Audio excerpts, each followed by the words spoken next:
অন্তর্বর্তীকালীন সরকার নিরপেক্ষ থাকার কথা, রাইট? কিন্তু হাস্যকর এবং রহস্যজনক সত্য যে উপদেষ্টারা এখন রাষ্ট্র সংস্কার বাদ দিয়ে রাজনৈতিক দল গঠন করার কাজ করতেছে, এবং তারা এই ছাত্রদেরকে মাঠে নামিয়ে বিএনপির বিরুদ্ধে প্রোপাগান্ডা তৈরি করতেছে। আমি এই জন্যই তাদেরকে সন্দেহ করি। অবশ্যই এই সরকারকে চাপের মধ্যে রাখতে হবে। আন্দোলন ভাই, ওই যে একটু আগে রাকিব যে কথাটা বললো যে এই সরকারকে আমাদের সময় দিতে হবে, এই সরকারে কোনো সমস্যা, ভাই তোমাদের কাজ নাই এগুলা। ছাত্র বৈষম্য আন্দোলনের ছেলেদেরকে থানায় গিয়া পাবলিকের ওই যে কে টেন্ডার ড্রপ করলো, কে টেন্ডার উঠাইলো, this is not your business. You guys have to go for university for study. That's VVIP requisition letter যেটাকে বলে। কোন ক্রাইটেরিয়াতে বৈষম্য বিরোধী ছাত্র আন্দোলনদের বিভাগীয় সভা সমাবেশের জন্য আপনার এই রিকোজিশন লেটার দেওয়া হয়েছে? এই রিকোজিশন লেটারটা দেওয়া হয় বাংলাদেশের আইন অনুসারে আপনার যারা এমপি, ভিভিআইপি, আর্মির জেনারেল এবং মন্ত্রীরা। তাহলে ছাত্র বৈষম্য বিরোধী ছাত্র আন্দোলনের ছেলেদেরকে বিভাগীয় সফরের জন্য এই চিঠি ইস্যু করেই তো বৈষম্য তৈরি করা হয়েছে। কারা এই কারা ইস্যু করেছে এটা? ভাই এইটা বাংলাদেশ গণপ্রজাতন্ত্রী সরকার, বাংলাদেশ পুলিশ হেডকোয়ার্টার। এই চিঠিটা 8 তারিখে দেওয়া হয়েছে বৈষম্য আন্দোলনের সমন্বয়কদের বিভাগীয় এবং জেলা পর্যায়ে সফরে নিরাপত্তা নিশ্চিত করা প্রসঙ্গে। এখন আমার কথা হচ্ছে, 18 কোটি মানুষের সাথে, রাজনৈতিক দলগুলোর সাথে এই বৈষম্য তৈরি করার অধিকার কে দিয়েছে? এই অন্তর্বর্তীকালীন সরকারের। এবং তারা তো আমার নিরাপত্তাহীনতায় ভোগে, যে কেউ তো আসলে সাহায্য চাইতে পারে, তাদের নিরাপত্তা চাইতে ভাই, পারে। তাহলে বাংলাদেশের প্রত্যেকটা নাগরিকের নিরাপত্তা দিতে হবে। বৈষম্য বিরোধী ছাত্র হ্যাঁ, চাইলে তো আন্দোলন দিবে, পুলিশ দিবে।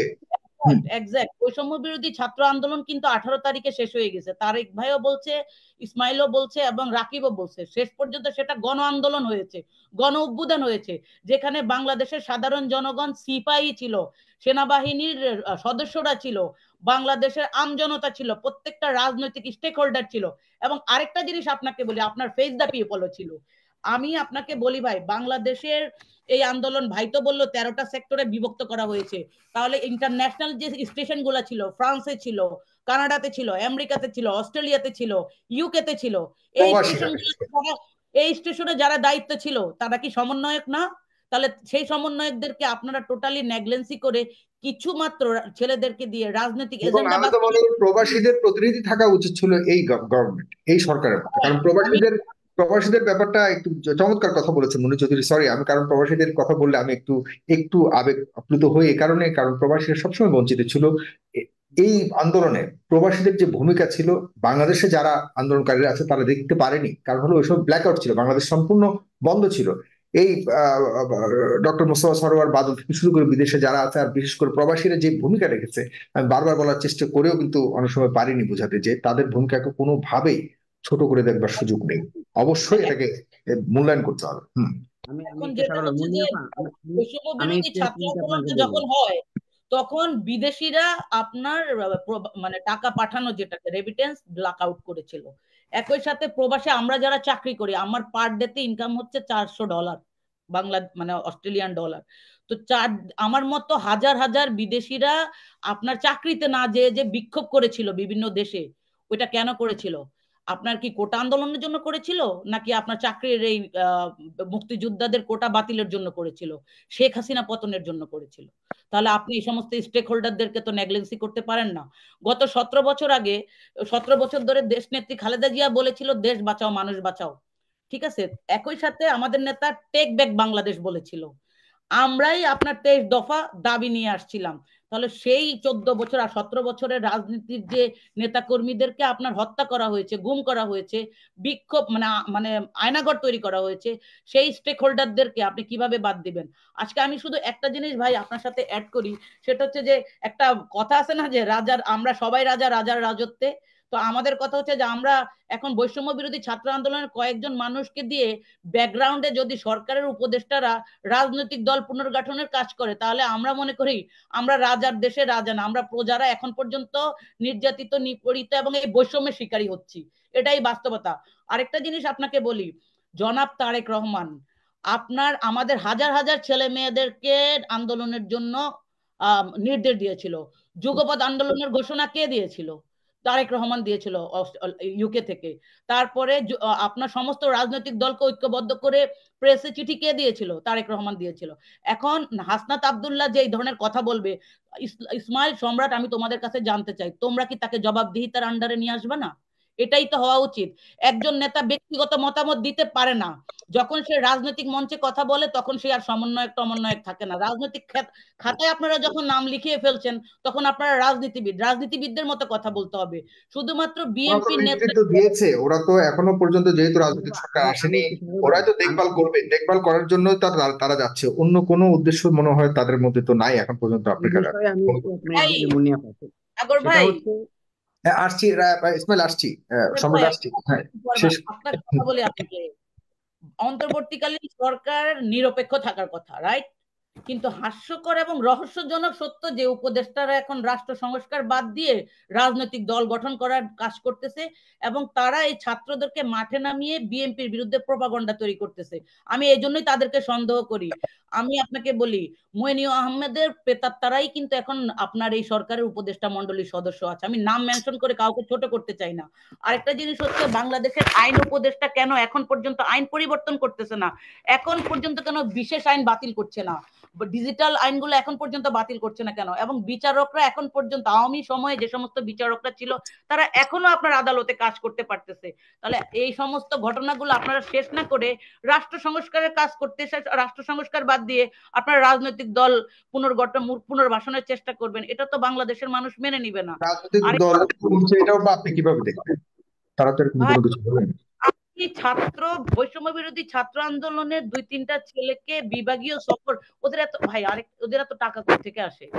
গত পরশুদিন রাজনৈতিক দল গঠনের জন্য রাজনৈতিক দল ঘোষণা দেওয়ার পর বিভাগীয় যে সমাবেশগুলো হয়, এগুলোর টাকা কোত্থেকে আসে?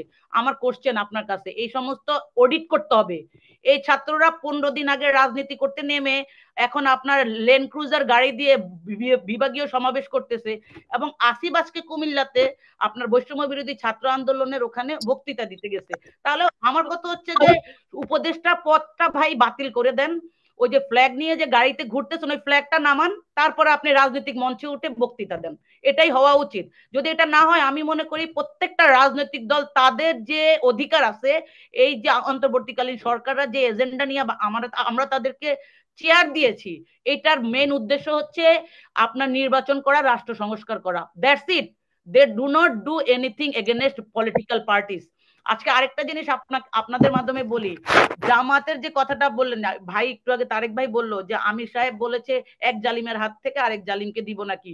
শুনেন, যখন জামাতের নিবন্ধন বাতিল করা হয়, বেগম খালেদা জিয়া স্টেটমেন্ট দিয়েছিল তাদের জন্য, তারেক রহমান স্টেটমেন্ট দিয়েছিল তাদের জন্য। আমাদের মানে আন্দোলনের সঙ্গী তারা। আজকে তারা যদি আমাদের সাথে এ ধরনের আচরণ করবে, আমরা এটা কখনোই মানি না। আমি বিশ্বাস করি জামাত তাদের উপর যে নির্যাতন হয়েছিল, একই সাথে বিএনপির সাথে তারা যে যুগপৎ আন্দোলনের অংশ ছিল গত 17 বছর, এটা বহমান রাখবে, কোনো এজেন্ডা বাস্তবায়ন করবে না। এবং তারা যদি, প্রত্যেকটা রাজনৈতিক দল যদি আপনার ঐক্যবদ্ধ থাকে, অবশ্যই এই সরকারকে চাপের মধ্যে রাখতে হবে। আন্দোলন ভাই, ওই যে একটু আগে রাকিব যে কথাটা বললো যে এই সরকারকে আমাদের সময় দিতে হবে, এই সরকারের কোনো সমস্যা, ভাই তোমাদের কাজ নাই গোলা। ছাত্র বৈষম্য আন্দোলনের ছেলেদেরকে থানায় গিয়া পাবলিকের ওই যে কে টেন্ডারের ড্রপ করলো, কে টেন্ডার উঠাইলো, this is not your business. You guys have to go for university for study, that's it. তোমাদের এখানে সরকারকে সহযোগিতা করার জন্য কিন্তু তারা তারা তারা তো নেতৃত্ব দিয়েছে, যে এই দেশটাকে মানে বৈষম্য বিরোধের জন্য যে নেতৃত্ব, যে আন্দোলন করেছে, সেই বৈষম্য না শেষ হলে তো তাদের দায়িত্ব যাচ্ছে না। তাদেরই তো দায়িত্ব, যেহেতু তারা নেতৃত্ব দিয়েছে।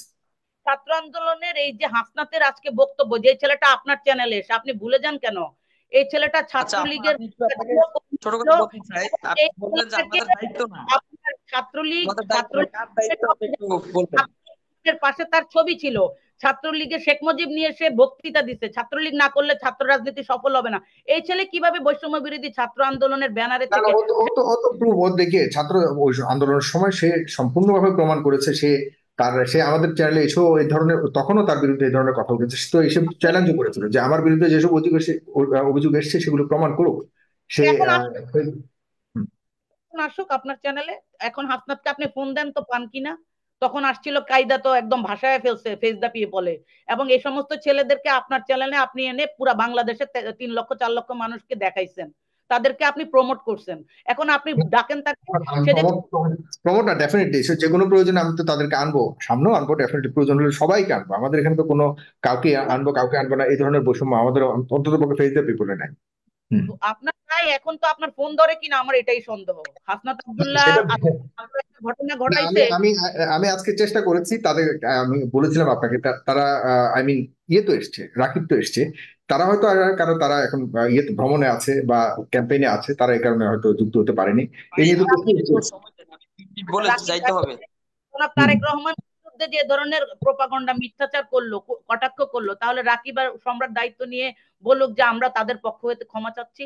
কোন রাজনৈতিক নেতাকে অসম্মান করা যাবে না, আমরা তো কাউকে অসম্মান আর করি নাই। আপা আপা এখানে বিষয় তো এরকম কিছু না, ক্ষমা চাওয়ার মতো বিষয় কি ঘটছে। আমি আসলে ওনার হাসনাত আব্দুল্লাহর বক্তব্য যেটা শুনেছি সেটা হচ্ছে যে জনাব তারেক রহমান ছাত্রদের শুরু কথা বলতেছে, অর্থাৎ আমাদের শুরু কথা বলতেছে, বা আমরা যেটা চাচ্ছি সেটা শুরু কথা বলতেছে। এটাই তো স্বাভাবিক, এটা Do you অস্বাভাবিক think কিছু না। উনি কি ওর ভাই তুমি কি আমাদেরকে ফেসিয়াল এক্সপ্রেশন বোঝাও? একজন নেতারা যখন মঞ্চে কথা বলে এবং প্রত্যেকটা মানুষ এটা নিয়ে যখন কথা বলতেছে নেগেটিভ ভাবে, তুমি ওটাকে পজিটিভ ভাইব দিতে আসছো, তাকে তুমি ডিফেন্ড করতে আসছো, দ্যাট ইজ নট গুড।